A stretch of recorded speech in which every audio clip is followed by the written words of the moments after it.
তো এই যে অরেঞ্জ কালারের প্রজাপতিগুলো আছে যেগুলো ডান দিকে তাকিয়ে আছে, তাই তো? সেগুলো কিরকম ডান দিকে তাকিয়ে থাকাগুলো?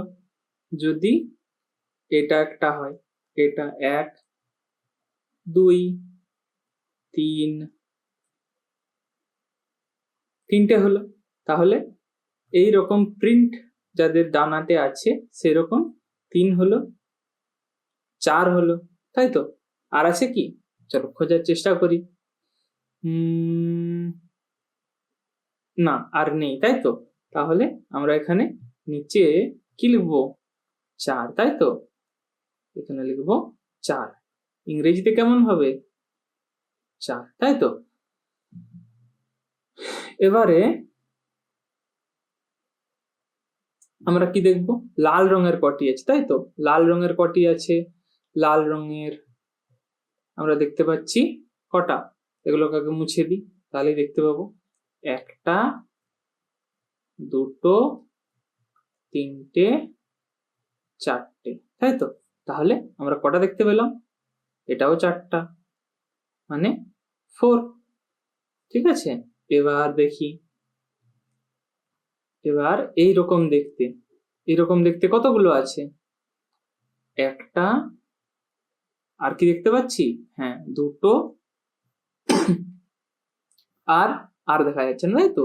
তাহলে এখানে হবে 2, ইংরেজিতে 2। এবার আসছে সবুজ রং। সবুজ রঙের কটা আছে?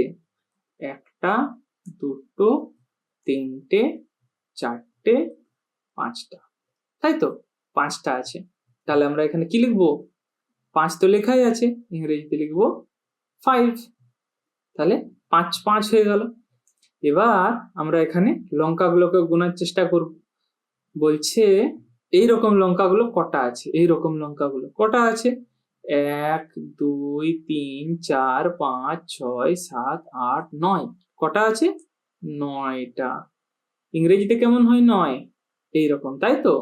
আচ্ছা, সবুজ রঙের এরকম কটা আছে? সবুজ রঙের লম্বা কতগুলো আছে? 1 2 3 4 5 6 7 8।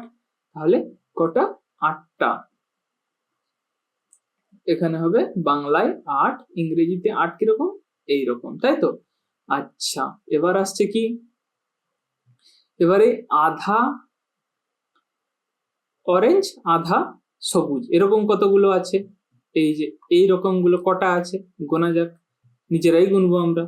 কটা আছে? 1 2 3 4 5 6 7। 7টা আছে। তাহলে এখানে 7 আছে, আমরা এখানে 7 লিখি। আমরা একই সাথে বাংলা আর ইংরেজি দুটোকেই শিখে চলবো, তাই তো? আচ্ছা, এই সবুজ রঙের এবার ছোটগুলোকে গোনা যাক। কতগুলো আছে? 1 2 3 4 5 6। 6টা, তাই তো? তাহলে 6, ইংরেজিতে লিখলাম 6। তাহলে আমরা জেনে গেলাম যে কতগুলো গুনতে শিখলাম, তাই তো?